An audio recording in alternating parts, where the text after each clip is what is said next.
नमस्कार। Class 10th NCERT mathematics के इस वीडियो में आप समझेंगे अध्याय 4 द्विघात समीकरण यानी क्वाड्रेटिक इक्वेशन से 15 मोस्ट इम्पोर्टेंट एमसीक्यूज़। ये एमसीक्यूज़ आने वाले स्कूल एग्ज़ाम, बोर्ड एग्ज़ाम और कॉम्पिटिटिव एग्ज़ाम के लिए इम्पोर्टेंट हैं। इन एमसीक्यूज़ को समझने के लिए वीडियो को एंड तक ज़रूर देखें। आइए अब हम इन एमसीक्यूज़ को वन बाय वन सॉल्व करते हैं। तो क्वेश्चन नंबर वन है 6x² - x - 2 = 0 का विविध कर है, यानी डिस्क्रिमिनेंट हमें इसका निकालना है, यानी इस द्विघात समीकरण का हमें d का मान निकालना है। यदि द्विघात समीकरण इस प्रकार का हो ax² + bx + c = 0, यानी ये जनरल फॉर्म है हमारे पास क्वाड्रेटिक इक्वेशन की। अगर इस प्रकार का हमारे पास द्विघात समीकरण है d बराबर b² - 4ac होता है, d = होता है b² - 4ac। तो b क्या है, x के कोएफिशिएंट का स्क्वायर -4 x² का कोएफिशिएंट इंटू कॉन्स्टेंट टर्म। तो अब हमें इसी का मान ज्ञात करना है। तो अब हमारे पास ये जो द्विघात समीकरण दिया गया है, इसमें a बराबर हमारे पास क्या है, x² का कोएफिशिएंट वो कितना है हमारे पास 6 है, और b बराबर हमारे पास है x का कोएफिशिएंट यहाँ पे -1 है, और c क्या होती है कांस्टेंट टर्म, वो हमारे पास -2 दे रखी है। तो हमें विविध कर का मान निकालना है, जिसको हम d से डिनोट करते हैं। तो वो है b² - 4ac। तो ये हम मान रख देते हैं।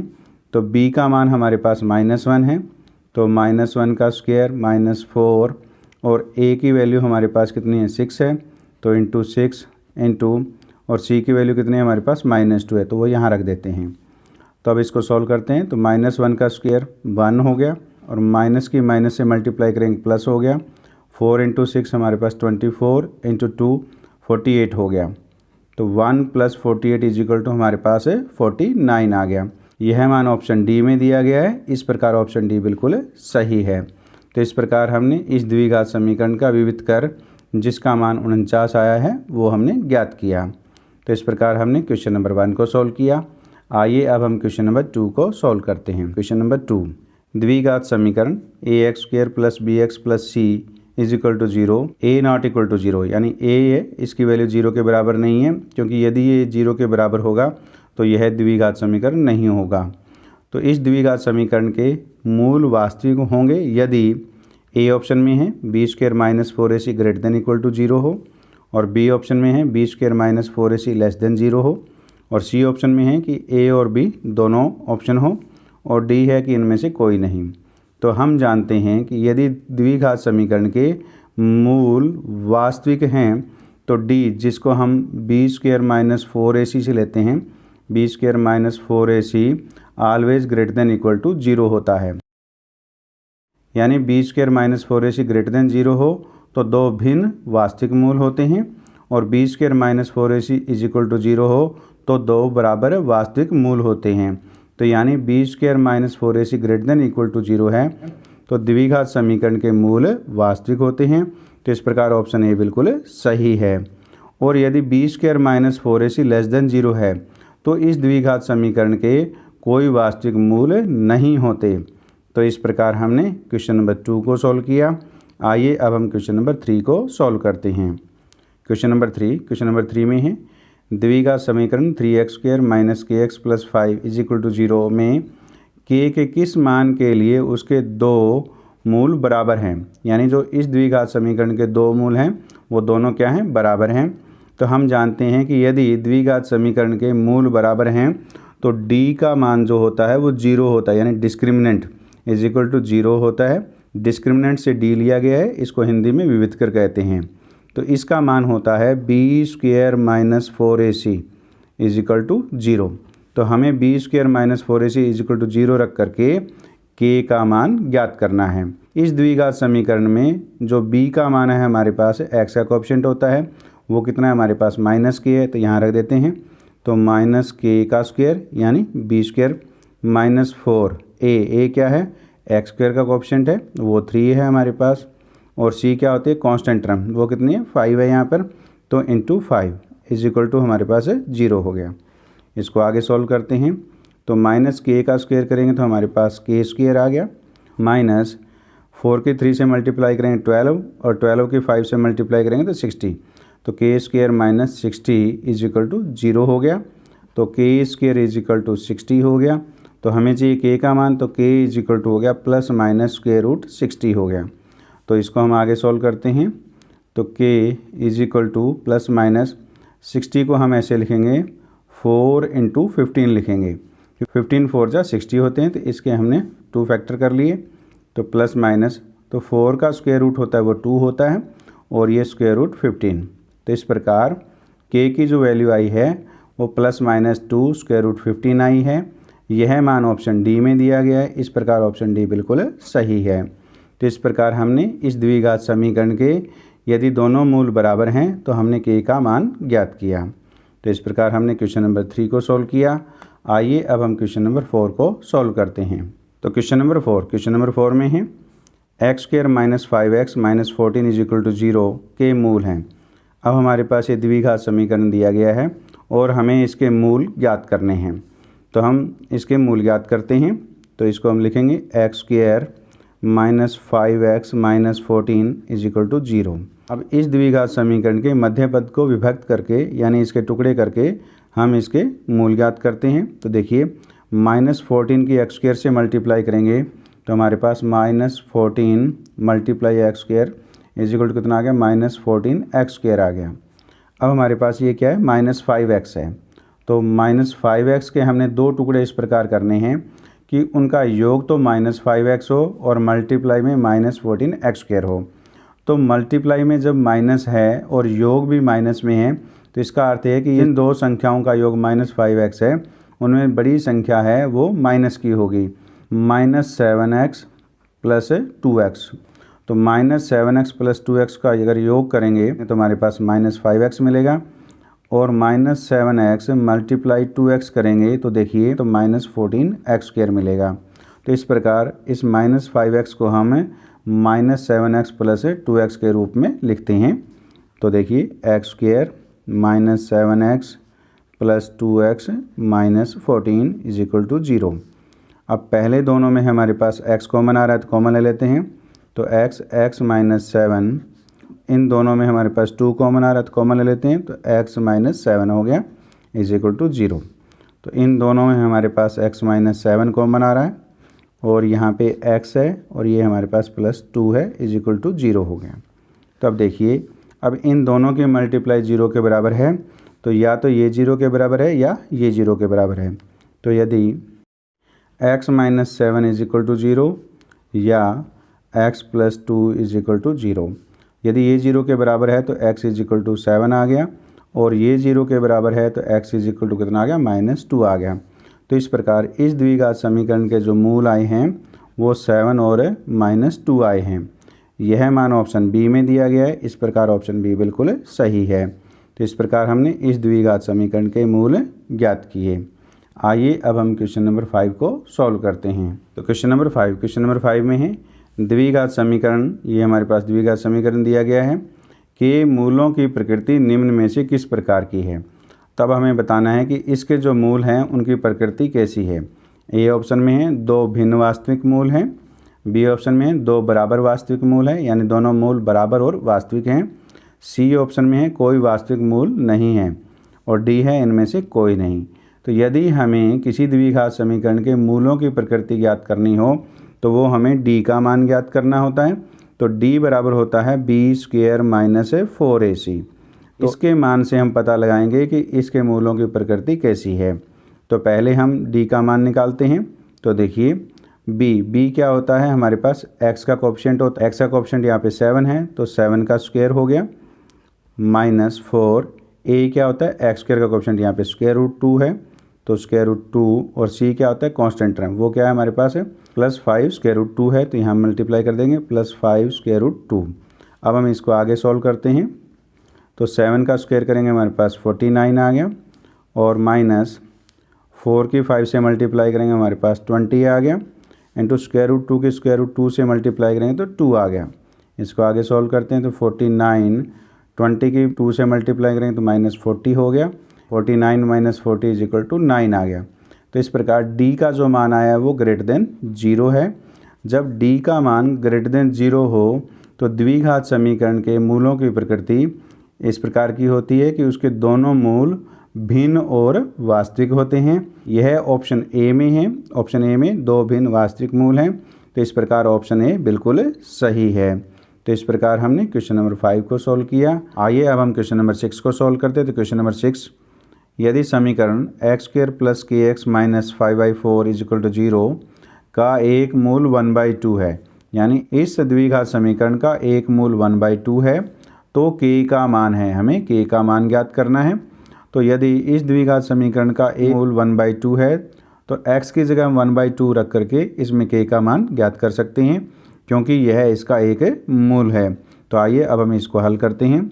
तो x² + kx - 5/4 = 0। अब इस द्विघात समीकरण का एक मूल 1/2 दिया गया है, तो यह इस समीकरण को सेटिस्फाई करेगा। तो हम x की जगह हम 1/2 रख देते हैं। x² हमारे पास क्या हो जाएगा, 1/2 का स्क्वायर हो गया, प्लस k, x का मान हमारे पास 1/2 है, वो रख देते हैं हम। 1/2 - 5/4 = 0। अब हम इसको आगे सॉल्व करते हैं। तो 1/2 का स्क्वायर करेंगे तो हमारे पास 1/4 आ गया, प्लस k की 1/2 से मल्टीप्लाई हो तो k/2 हो गया, और -5/4 है = 0। अब 4, 2 और 4 का एलसीएम लेंगे तो हमारे पास 4 आएगा। तो हमारे पास 4 को 4 से डिवाइड करेंगे 1 की 1 से मल्टीप्लाई करेंगे तो 1 आ गया। अब 4 को 2 से डिवाइड करेंगे 2 मल्टीप्लाई हमारे पास 2k हो गया, माइनस 4 को 4 से डिवाइड करेंगे 1, तो 1 की 5 से मल्टीप्लाई करेंगे तो 5 आ गया = 0। अब इसको आगे सोल्व करते हैं। तो ये 4 की 0 से मल्टीप्लाई होगी तो 0 हो जाएगा। तो ये हमारे पास 1 + 2k - 5 = 0 आ गया। तो ये हमारे पास 2k 1 - 5 - 4 = 0। तो 2k = हमारे पास 4 को हम राइट हैंड साइड लेके जाएंगे तो ये प्लस का 4 हो जाएगा, और k = हो गया 4/2। तो 4 को हम 2 से कैंसिल करेंगे, 2 पे चला गया तो = 2। तो इस प्रकार k की वैल्यू है वो हमारे पास 2 आई है। यह वैल्यू हमारे पास ऑप्शन ए में दी गई है। इस प्रकार ऑप्शन ए बिल्कुल सही है। तो इस प्रकार हमने इस द्विघात समीकरण का एक मूल यदि 1/2 है तो k का मान ज्ञात किया। तो इस प्रकार हमने क्वेश्चन नंबर 6 को सॉल्व किया। आइए अब हम क्वेश्चन नंबर 7 को सॉल्व करते हैं। तो क्वेश्चन नंबर 7, तो क्वेश्चन नंबर 7 में है द्विघात समीकरण x² - 2x + 9 = 0 में k के किस मान के लिए उसके दो मूल बराबर हैं, यानी इस द्विघात समीकरण के k के किस मान के लिए दो मूल बराबर हैं, तो वो हमें ज्ञात करना है। तो देखिए, यदि द्विघात समीकरण के दो मूल बराबर होते हैं तो d की वैल्यू 0 होती है, यानी d = 0 होता है, और d को हम लिखते हैं b² - 4ac = 0। तो इस कंडीशन का प्रयोग करके हम k का मान ज्ञात करते हैं। तो b क्या होता है, x का कोएफिशिएंट होता है, यहाँ पे है -2k, तो यहाँ पे हम रख देते हैं। तो b² की जगह -2k का होल स्क्वायर हो गया, -4, a क्या होता है, x² का कोएफिशिएंट यहाँ पे कितना है, 1 है, तो इंटू 1, और c क्या होता है, कांस्टेंट टर्म हमारे पास क्या है, 9, तो इंटू 9। तो हमारे पास -2k का स्क्वायर करेंगे तो हमारे पास है 4k² आ गया, और -4 की 9 से मल्टीप्लाई करेंगे तो हमारे पास 36 आ गया। ये = हमने 0 लेना है, तो ये = 0। तो ये 4k² = हमारे पास 36 हो गया। तो देखिए, अब इसको आगे सॉल्व करते हैं। तो k² = 36 डिवाइड में 4 हो गया, तो 36 को हम 4 से कैंसिल करेंगे तो ये 9 पे कैंसिल हो गया। तो k² = हमारे पास 9 है, तो हमें k की वैल्यू चाहिए, तो ये आ गया +-√9 हो गया। तो √9 होता है 3, तो ये आ गया +-3 आ गया। तो इस प्रकार जो k की वैल्यू आई है हमारे पास है +-3 आई है। ये वैल्यू ऑप्शन ए में दी गई है। इस प्रकार ऑप्शन ए बिल्कुल सही है। तो इस प्रकार हमने क्वेश्चन नंबर 7 सॉल्व किया। आइए अब हम क्वेश्चन नंबर 8 को सॉल्व करते हैं। तो क्वेश्चन नंबर 8 में है द्विघात समीकरण 2x² - kx + k = 0 में k के किस मान के लिए उसके दो मूल बराबर होंगे। तो यानी इस द्विघात समीकरण के जब दो मूल बराबर हों तो हमें k का मान ज्ञात करना है। तो हमें मालूम है कि द्विघात समीकरण के यदि दो मूल बराबर हैं तो d का मान होता है वो 0 के बराबर होता है। तो तो इस कंडीशन का प्रयोग करके हम k का मान ज्ञात करते हैं। तो d को हम लिखते हैं b स्क्वायर माइनस 4ac तो इक्वल टू 0 होना चाहिए। अब b क्या है, x का कोएफिशिएंट है, तो x का कोएफिशिएंट यहाँ पे क्या है, माइनस k है, तो यहाँ रख देते हैं। तो माइनस k का स्क्वायर हो गया माइनस 4, a क्या होता है, x स्क्वायर का कोएफिशिएंट हमारे पास 2 है तो इंटू 2 हो गया, और इंटू c क्या होता है, कांस्टेंट टर्म, यहाँ पे क्या है k, तो k रख देते हैं इक्वल टू 0। इसको आगे सॉल्व करते हैं तो माइनस k का स्क्वायर करेंगे तो हमारे पास क्या आ गया, k स्क्वायर आ गया, और माइनस 4 इंटू 2 8 k हो गया इज इक्वल टू 0 हो गया। अब इन दोनों में से हमारे पास क्या k कॉमन आ रहा है, तो k कॉमन ले लेते हैं, तो यहाँ पे बच गया k minus 8 is equal to 0 हो गया। तो देखिए अब इन दोनों की जो मल्टीप्लाई है वो 0 के बराबर है। इसका मीन ये है कि या तो k इज इक्वल टू 0 है या k minus 8 is equal to 0 है। तो यदि पहले क्या k है तो k इज इक्वल टू 0 हो गया, और या हमारे पास दूसरा फैक्टर क्या है, k माइनस 8 है, तो k minus 8 is equal to 0 हो गया। तो ये तो k is equal to 0 value आ गई। इसको हम आगे सॉल्व करते हैं तो यहाँ पे k इज इक्वल टू क्या आ जाएगा, 8 आ जाएगा। तो इस प्रकार जो k की वैल्यू आई है वो 0 और 8 आई है। तो इस प्रकार ऑप्शन डी में दिया गया है 0 और 8, इस प्रकार ऑप्शन डी बिल्कुल सही है। तो अब यहाँ पे आप देखिए ऑप्शन ए में दिया गया केवल 0, यानी केवल 0 का अर्थ है कि केवल 0 ही वैल्यू होनी चाहिए और कोई वैल्यू नहीं होनी चाहिए। तो इसमें 0 के अलावा 8 भी वैल्यू है k की, तो इस प्रकार ये ऑप्शन सही नहीं है। ऑप्शन बी में है 4 तो ये भी सही नहीं है। तो ऑप्शन डी में केवल 8, यानी केवल 8 वैल्यू होनी चाहिए, तो यहाँ पे 8 के साथ क्या 0 वैल्यू है, तो ये ऑप्शन भी सही नहीं है। तो k की वैल्यू 0 और 8 है, तो इस प्रकार ऑप्शन डी में दिया गया 0 और 8, इस प्रकार ऑप्शन डी बिल्कुल सही है। तो इस प्रकार हमने क्वेश्चन नंबर 8 को सॉल्व किया। आइए अब हम क्वेश्चन नंबर 9 को सॉल्व करते हैं। तो क्वेश्चन नंबर 9 में है द्विघात समीकरण x square plus 6x plus 5 is equal to 0 के दो मूलों का गुणनफल है। अब हमें जो इसके दो मूल हैं उनका हमें गुणनफल ज्ञात करना है। तो इसको हम इस प्रकार हल करेंगे। तो द्विघात समीकरण का जो व्यापक रूप होता है, यानी जो जनरल फॉर्म होती है, वो ये होती है ax square plus bx plus c is equal to 0 होती है। यदि ये हमारे पास द्विघात समीकरण है और इसके मूल अल्फ़ा और बीटा हैं, क्या है, अल्फ़ा और बीटा हैं, तो मूलों का हमें गुणनफल निकालना है। तो ये क्या हो जाएगा, अल्फ़ा इंटू बीटा हो जाएगा। ये हमारे पास कांस्टेंट टर्म क्या है, c है, तो c डिवाइड में एक्स स्क्वायर का कोएफिशिएंट यानी a होता है, यानी मूलों का जो गुणनफल होता है वो c बाय a होता है। तो इस कंडीशन का प्रयोग करके हम इस द्विघात समीकरण के मूलों का गुणनफल ज्ञात करते हैं। तो वो किसके बराबर होता है, c बाय a के बराबर होता है। तो c क्या है, कांस्टेंट टर्म यहाँ पे क्या है 5, और डिवाइड में a क्या है हमारे पास, एक्स स्क्वायर का कोएफिशिएंट कितना है 1, तो ये हमारे पास 1 आ गया, is equal to 5/1 is equal to 5 होता है। तो इस प्रकार इस द्विघात समीकरण के दो मूलों का गुणनफल 5 है। ये वैल्यू ऑप्शन बी में दी गई है, इस प्रकार ऑप्शन बी बिल्कुल सही है। तो इस प्रकार हमने क्वेश्चन नंबर 9 को सॉल्व किया। आइए अब हम क्वेश्चन नंबर 10 को सॉल्व करते हैं। तो क्वेश्चन नंबर 10 में है निम्नलिखित में से किस समीकरण के मूलों का योग 3 है। अब हमारे पास चारों ऑप्शन में हमारे पास द्विघात समीकरण दिए गए हैं और हमें बताना है कि किस समीकरण के मूलों का योग 3 है। ये चार ऑप्शन में जो द्विघात समीकरण दिए गए हैं इनके हमें मूलों का योग ज्ञात करना है। तो देखिए यदि ax square plus bx plus c is equal to 0 जो ये द्विघात समीकरण का व्यापक रूप है और इसके अल्फ़ा और बीटा दो रूट हैं, तो मूलों का योग उसको इस प्रकार लिखते हैं, अल्फ़ा प्लस बीटा लिखते हैं, इज इक्वल टू क्या होता है माइनस एक्स का कोएफिशिएंट क्या है b डिवाइड में एक्स स्क्वायर का कोएफिशिएंट a।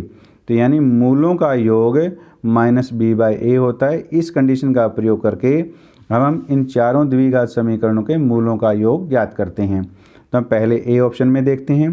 तो ए ऑप्शन में हमारे पास ये द्विघात समीकरण है, तो इसमें हम माइनस बी क्या है, यहाँ पे एक्स का कोएफिशिएंट -3 है और डिवाइड में ए क्या है, एक्स का कोएफिशिएंट 2 है। तो ये वैल्यू हमारे पास माइनस की माइनस से मल्टीप्लाई करेंगे +3 आ गया और डिवाइड में 2। तो ये इस द्विघात समीकरण के मूलों का योग 3/2 आया है, तो ये तो सही नहीं है। अब हम बी में देखते हैं। तो ऑप्शन बी में हमारे पास है मूलों का योग -b/a, तो is equal to minus b क्या है, एक्स का कोएफिशिएंट 3 है और डिवाइड में ए क्या है, एक्स का कोएफिशिएंट कितना है -1 है। तो इसको सॉल्व करते हैं तो -3/-1 है, तो ये कितना हो गया 3 हो गया, इस प्रकार इस द्विघात समीकरण के मूलों का योग 3 है। इस प्रकार ऑप्शन बी बिल्कुल सही है। लेकिन अब हम ऑप्शन सी और डी में भी मूलों का योग ज्ञात करते हैं कि क्या इन द्विघात समीकरणों का मूलों का योग 3 है या नहीं। तो देखिए, अब हम सी ऑप्शन में लेते हैं, तो माइनस बी बाई ए, तो is equal to minus b, यहाँ पे क्या है -3/√2 है, यानी -3/√2 और डिवाइड में एक्स स्क्वायर का ऑप्शन कितना है √2 है।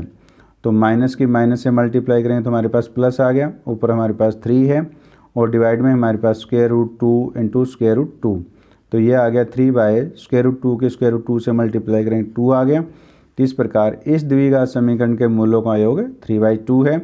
तो ये तो सही नहीं है। अब हमारे पास ऑप्शन डी रह गया, तो ऑप्शन डी में हम निकालते हैं, तो minus b by a is equal to minus b, क्या है यहाँ पर एक्स का कोएफिशिएंट कितना है -3 है और डिवाइड में हमारे पास एक्स स्क्वायर का ऑप्शन कितना है 3, तो माइनस की माइनस से मल्टीप्लाई हो प्लस 3/3, तो 3 से 3 कैंसिल हो गया, तो इज इक्वल टू 1 आ गया।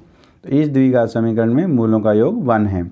तो इस प्रकार इन चारों द्विघात समीकरणों में केवल ऑप्शन बी के द्विघात समीकरण के मूलों का योग 3 है। तो इस प्रकार ऑप्शन बी बिल्कुल सही है। तो इस प्रकार हमने क्वेश्चन नंबर 10 को सॉल्व किया। आइए अब हम क्वेश्चन नंबर 11 को सॉल्व करते हैं। तो क्वेश्चन नंबर 11 में है, निम्नलिखित में से किस समीकरण के 2 भिन्न वास्तविक मूल हैं। यानी हमारे पास चारों ऑप्शन में 4 द्विघात समीकरण दिए गए हैं और हमें देखना है कि किस द्विघात समीकरण के 2 भिन्न और वास्तविक मूल हैं, यानी मूल वास्तविक हों और दोनों क्या हों अलग अलग हों। तो उसके लिए जो कंडीशन होती है d इज इक्वल टू क्या होता है, d is equal to greater than 0 होता है। जब d की वैल्यू ग्रेटर देन 0 हो तो 2 भिन्न और वास्तविक मूल होते हैं।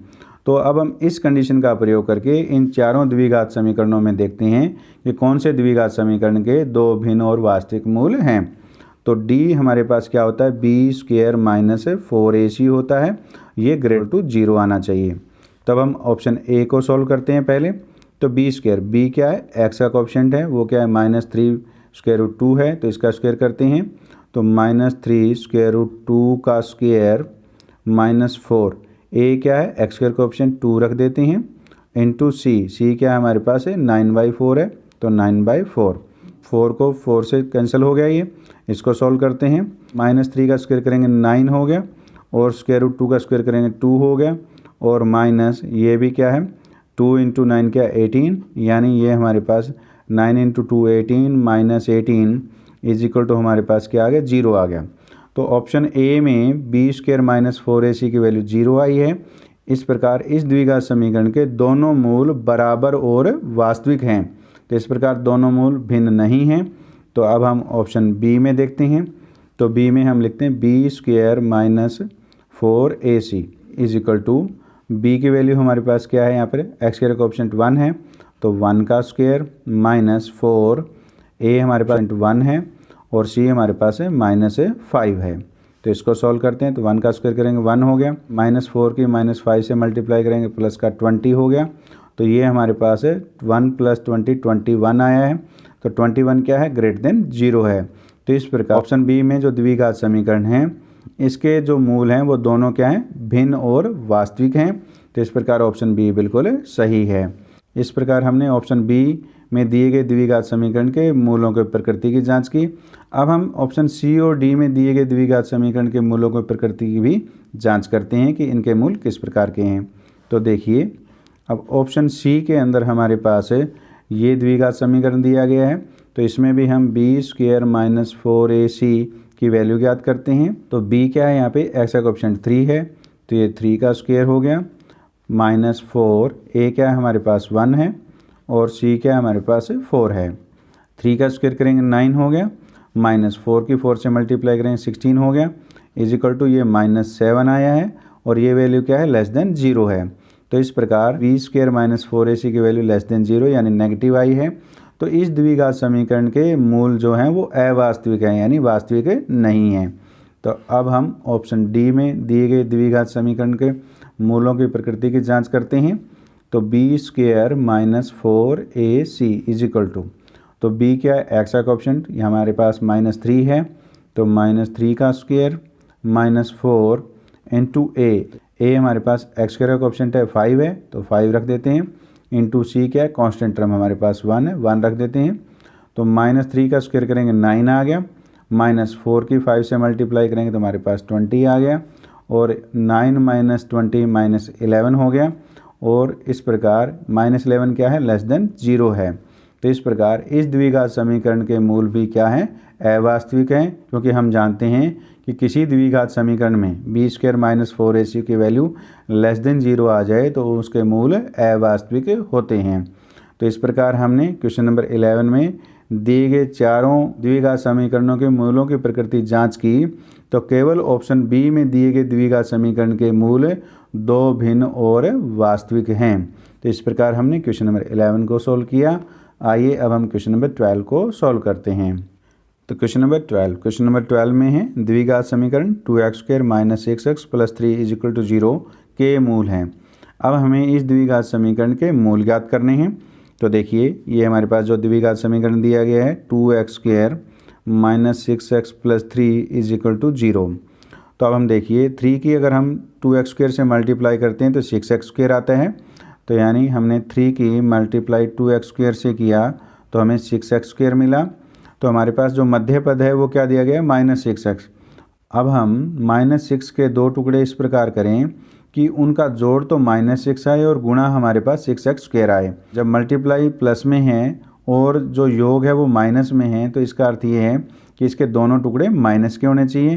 तो ये क्या हो गया -x -5x हो गया। तो लेकिन इनकी गुणा करते हैं तो 6x² नहीं आता। तो अब देखिए अब इसी प्रकार इसके -3x -3x बनेंगे। इन दोनों का योग भी हमारे पास -6x आता है, तो लेकिन इनकी मल्टीप्लाई है वो 6x² नहीं आती। और इसी प्रकार -2x -4x करें तो इन दोनों का योग तो -6x आता है, लेकिन इनकी मल्टीप्लाई 6x² नहीं आती। तो इस प्रकार हमने -6x के सभी टुकड़े करके देख लिए तो ये नहीं आया। जब हम द्विघात समीकरण को इस प्रकार टुकड़े करके हल नहीं कर सकते तो उसके मूल ज्ञात करने के लिए हमारे पास सूत्र है, यदि हमारे पास द्विघात समीकरण ax² + bx + c = 0 है, यानी ये जो द्विघात समीकरण का जो व्यापक रूप है, इस द्विघात समीकरण के मूल ज्ञात करने के लिए हमारे पास सूत्र है x = -b ± b² - 4ac divide में 2a होता है। तो इस सूत्र का प्रयोग करके हम इस द्विघात समीकरण के मूल ज्ञात करते हैं। तो देखिए x = -b, तो b की वैल्यू हमारे पास कितनी है -6 है, तो यहाँ रख देते हैं -6 ± b²। तो b² का यानी x के कोएफिशिएंट का स्क्वायर कितना है -6 है, तो -6 का स्क्वायर हो गया, और -4a, तो a 2 है तो 2 रख देते हैं, और इंटू c है कांस्टेंट टर्म 3 है तो 3 रख देते हैं, और डिवाइड में हमारे पास 2a, तो a हमारे पास 2 है तो यहाँ पे 2 रख देते हैं। अब हम इसको आगे सोल्व करते हैं। माइनस की -6 से मल्टीप्लाई करने पर +6 आ गया, तो प्लस माइनस स्क्वायर रूट, तो -6 का स्क्वायर करेंगे 36 -4 × 2 8 × 3 हमारे पास 24, तो -24 आ गया, और डिवाइड में हमारे पास क्या है 4 है, तो = 6 ± 36 में से -24 करेंगे तो हमारे पास 12 हो जाए, √12 डिवाइड में हमारे पास क्या है 4 है, = 6 ±, तो जो 12 है इसको हम लिखेंगे 4 × 3, तो 4 का स्क्वायर रूट करेंगे तो 2 आ गया, और इंटू √3 आ गया, और डिवाइड में हमारे पास 4 है। तो इसमें से हम 2 कॉमन ले लेते हैं, तो 2 हमारे पास यहाँ क्या 3 ± √3 डिवाइड बाय 4 है, तो 4 को हम 2 से काट देते हैं तो ये 2 पे कट गया। इस प्रकार हमारे पास 3 ± √3 डिवाइड बाय 2 आया है। तो इस प्रकार इस द्विघात समीकरण के मूल 3 ± √3 डिवाइड बाय 2 आया है। ये वैल्यू ऑप्शन डी में दी गई है। इस प्रकार ऑप्शन डी बिल्कुल सही है। तो इस प्रकार हमने इस द्विघात समीकरण के मूल 3 ± √3 डिवाइड बाय 2 ज्ञात किए। आइए अब हम क्वेश्चन नंबर 13 को सॉल्व करते हैं। तो क्वेश्चन नंबर 13 है द्विघात समीकरण kx × x - 2 + 6 = 0 में k के किस मान के लिए उसके दो मूल बराबर हैं। यानी इस द्विघात समीकरण के यदि दो मूल बराबर हैं तो हमें k का मान ज्ञात करना है। तो आइए अब हम इसको हल करते हैं। तो हम जानते हैं कि यदि किसी द्विघात समीकरण के दो मूल बराबर हों तो d जो value b square minus 4ac होता है वो इक्वल टू किसकी होती है, 0 के होती है। तो जब d इज इक्वल टू 0 हो तो उस द्विघात समीकरण के मूल क्या होते हैं, दोनों मूल बराबर होते हैं। तो आइए अब हम इसको आगे हल करते हैं। तो kx into x minus 2 plus 6 is equal to 0, ये हमारे पास द्विघात समीकरण दिया गया है। अब हम इसको सॉल्व करते हैं। तो kx इंटू एक्स कितना हो गया, kx स्क्वेयर हो गया, माइनस 2 की kx से मल्टीप्लाई करें तो 2kx हो गया, प्लस 6 इज इक्वल टू 0 हो गया। इस द्विघात समीकरण में a इज इक्वल टू हमारे पास क्या है, k है, और b इज इक्वल टू हमारे पास क्या है, x का कोएफिशिएंट माइनस 2k है, और c इज इक्वल टू हमारे पास क्या है, 6 है। तो ये जो मान है ABC के, इस d के मान में रख करके हम k का मान ज्ञात करते हैं। यहाँ पर b square minus 4ac is equal to क्या है, 0 है। इस द्विघात समीकरण के दो मूल बराबर हैं, इसलिए b square minus 4ac is equal to क्या होता है, 0 के होता है। तो इस कंडीशन का प्रयोग करके हम k का मान ज्ञात करते हैं। तो b क्या है हमारे पास, माइनस 2k है, तो माइनस 2k का स्क्वायर हो गया, माइनस 4, a की वैल्यू हमारे पास k है, और इंटू c की वैल्यू हमारे पास 6 है, इज इक्वल टू 0। तो माइनस 2k का स्क्वायर करेंगे तो हमारे पास 4k स्क्वायर आ गया, माइनस 4 के 6 से मल्टीप्लाई करें तो माइनस 24k हो गया, इज इक्वल टू 0। तो इन दोनों में हमारे पास 4k कॉमन आ रहा है, और यहाँ पे रहेगा k minus 6 is equal to 0। तो इस प्रकार 4k कॉमन लेने पर यहाँ पर k रह गया, और इसमें हमारे पास माइनस 6 रह गया, इज इक्वल टू 0 आ गया। तो अब हम इन दोनों का जो प्रोडक्ट है वो 0 के बराबर है। तो इस प्रकार यदि इन दोनों का प्रोडक्ट 0 के बराबर है तो या तो 4k इज इक्वल टू 0 होगा, और या हमारे पास है k minus 6 is equal to 0 होगा। तो इन दोनों को हम 0 के बराबर रख लेते हैं। तो 4k इज इक्वल टू 0 है तो k इज इक्वल टू कितना होगा, 0, क्योंकि 0/4 इज इक्वल टू 0 होता है। या इसको सॉल्व करते हैं तो k इज इक्वल टू कितना आ गया, 6 आ गया।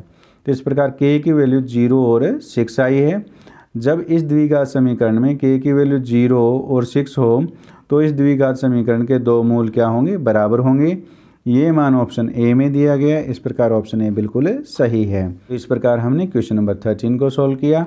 आइए अब हम क्वेश्चन नंबर 14 को सॉल्व करते हैं। तो क्वेश्चन नंबर 14 में है, दो संख्याएं ज्ञात कीजिए जिनका योग 27 और गुणनफल 182 हो। तो ये हमारे पास चार ऑप्शन में दो दो संख्याएं दी गई हैं। हमें ये देखना है कि किन दो संख्याओं का योग तो 27 है और गुणनफल 182 है। अब यहाँ पर इस क्वेश्चन में दो संख्याओं का योग 27 दिया गया है, तो हम मान लेते हैं कि माना पहली संख्या x है और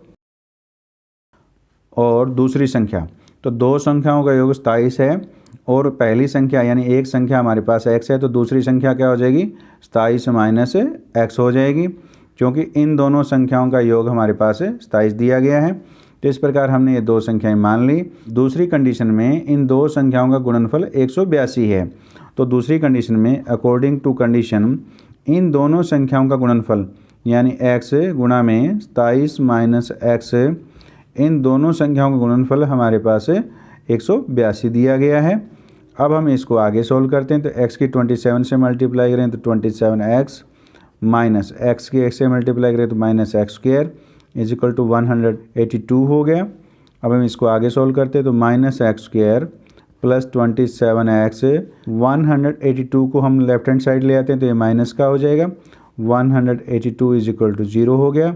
अब हम इसमें से माइनस कॉमन ले लेते हैं तो एक्स स्क्वायर ये प्लस का है, ये माइनस का हो जाएगा, 27x ये माइनस का ये प्लस का हो जाएगा, 182 इज इक्वल टू 0।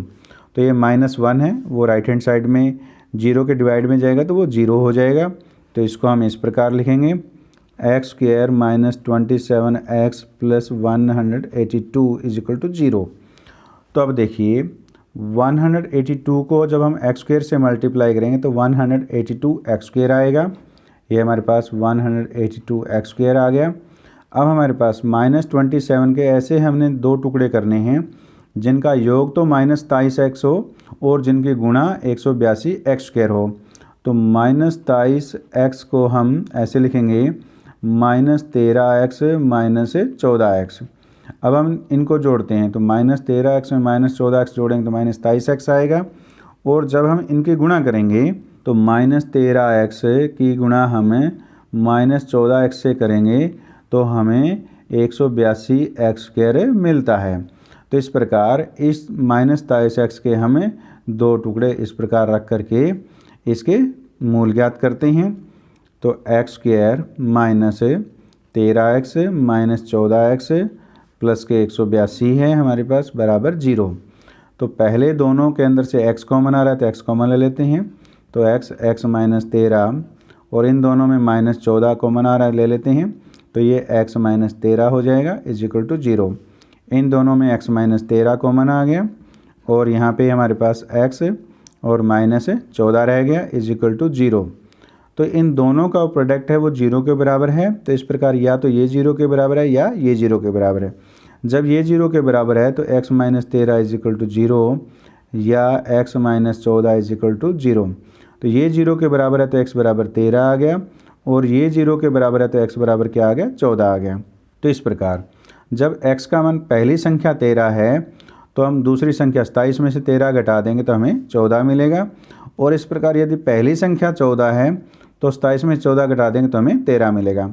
इस प्रकार दो संख्याएं हमें जो मिली है वो 13 और 14 मिली हैं। इन दोनों संख्याओं का योग 27 है और इन दोनों संख्याओं का गुणनफल कितना है 182 है। ये मान ऑप्शन बी में दिया गया है। इस प्रकार ऑप्शन बी बिल्कुल सही है। और अब आप इस क्वेश्चन को सीधा भी हल कर सकते हैं क्योंकि हमने तो इसको द्विघात समीकरण से हल करके दिखाया। तो आप सीधा हल करके देख सकते हैं। देखिए ऑप्शन ए में दो संख्याएं दी गई 16 और 11। जब हम 16 और 11 को जोड़ते हैं तो हमें 27 मिलता है। लेकिन जब हम 16 की 11 से गुणा करें तो हमें 176 मिलता है। तो इन दोनों संख्याओं का गुणनफल 176 है तो गुणनफल कितना होना चाहिए 182। तो इस प्रकार ऑप्शन ए बिल्कुल सही नहीं है। तो इन दोनों संख्याओं का योग तो हमारे पास 27 है और इन दोनों संख्याओं का गुणनफल भी कितना है 182 है। जब आप 13 की 14 से गुणा करेंगे तो हमें 182 मिलेगा। तो इस प्रकार ये ऑप्शन तो हमने निकाल ही दिया कि ये ऑप्शन सही है। तो अब हमारे पास ऑप्शन सी है। सी ऑप्शन में दिया गया 12 और 15 वैल्यू दी गई है। तो इन दोनों संख्याओं का योग तो 27 है। अब हम इनकी गुणा करते हैं। 12 को हम 15 से गुणा करें तो हमारे पास 180 आता है। तो ये 182 नहीं है। तो इस प्रकार ये ऑप्शन भी सही नहीं है। और जो हमारे पास ऑप्शन डी में है दो संख्याएं 10 और 17 इनका योग तो 27 आएगा लेकिन इनकी जब आप गुणा करेंगे तो हमारे पास 170 मिलता है। तो इस प्रकार ये ऑप्शन भी सही नहीं है। इन चारों ऑप्शन में केवल ऑप्शन बी सही है। तो इस प्रकार आप इस प्रकार के क्वेश्चन को सीधा इस प्रकार भी हल कर सकते हैं। तो इस प्रकार हमने क्वेश्चन नंबर 14 को सॉल्व किया। आइए अब हम क्वेश्चन नंबर 15 को सॉल्व करते हैं।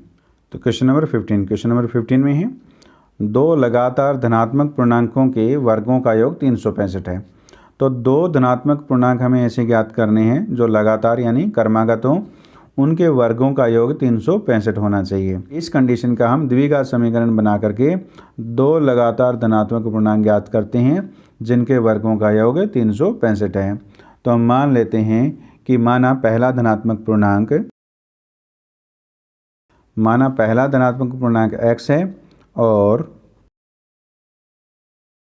और दूसरा धनात्मक पूर्णांक x+1 है।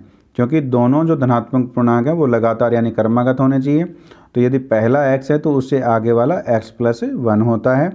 तो अब हमने दो धनात्मक पूर्णांक लिख लिए। अब हमारे पास क्वेश्चन में कंडीशन दी गई है कि इन दो लगातार धनात्मक पूर्णांकों के वर्गों का योग 365 है। तो अकॉर्डिंग टू कंडीशन तो पहला हमारे पास क्या है x है तो x² हो गया। फिर दूसरा हमारे पास क्या x+1 है तो x+1 हो गया, इसका होल स्क्वायर हो गया। तो अब हमने दोनों धनात्मक पूर्णांकों के वर्गों का योग लिख लिया और ये हमारे पास 365 दिया गया है तो बराबर हम 365 लिख लेते हैं। तो इसको सॉल्व करते हैं तो ये x² प्लस इसको सॉल्व करते हैं तो x² प्लस 2x+1 आएगा = हमारे पास 365 है। इसको आगे सॉल्व करते हैं तो x² प्लस x² कितना हो गया 2x² हो गया प्लस 2x+1 हो गया। ये जो 365 है इसको हम लेफ्ट हैंड साइड ले आते हैं तो माइनस का हो जाएगा 365 = 0। तो देखिए 2x² प्लस 2x और 1 माइनस 365 माइनस 364 हो गया इज इक्वल टू 0 हो गया। अब इसमें से 2 कॉमन आ रहा है तो 2 कॉमन ले लेते हैं, तो 2x² प्लस x माइनस 182 रह गया इज इक्वल टू 0। तो ये 2 है वो लेफ्ट हैंड साइड में जाएगा तो डिवाइड में चला जाएगा और वो 0 हो जाएगा। तो x² प्लस x माइनस 182 आ गया इज इक्वल टू 0।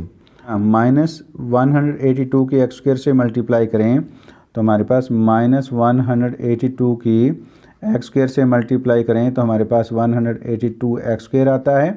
तो और हमारे पास जो मध्य पद है वो क्या है, x है।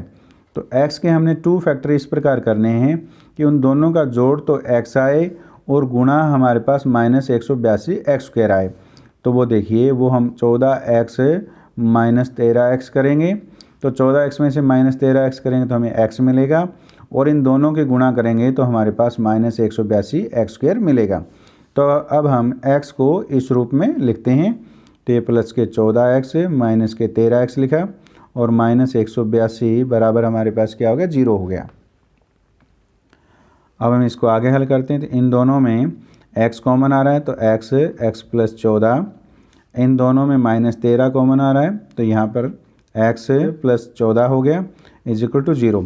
इन दोनों में x प्लस 14 कॉमन आ रहा है तो इनटू यहाँ पर x है, यहाँ पर माइनस 13 है तो माइनस 13 इज इक्वल टू 0 हो गया। अब इन दोनों की जो गुणा है वो 0 के बराबर है, यानी इन दोनों का प्रोडक्ट 0 के बराबर है। तो या तो ये 0 के बराबर होगा या ये 0 के बराबर होगा। यदि ये 0 के बराबर है तो x plus 14 is equal to 0, तो x इज इक्वल टू कितना आ गया, माइनस 14 आ गया। और यदि ये 0 के बराबर है तो माइनस 13 इज इक्वल टू 0, तो x इज इक्वल टू कितना आ गया, 13 आ गया। तो x की वैल्यू माइनस 14 आई है, तो लेकिन हमें क्या निकालना है, धनात्मक पूर्णांक निकालना है। तो ये धनात्मक नहीं क्योंकि ये नेगेटिव है, तो इसलिए ये तो मान हो नहीं सकता, ये तो संभव नहीं है। तो x का मान क्या आएगा, 13 आएगा। तो इस प्रकार पहला जो धनात्मक पूर्णांक है वो हमारे पास 13 हो गया और जो दूसरा होगा वो क्या होगा, वो हमारे पास क्या x प्लस 1 है। तो यानी 13 में जब 1 जोड़ देंगे तो हमारे पास कितना आ गया, 14 आ गया।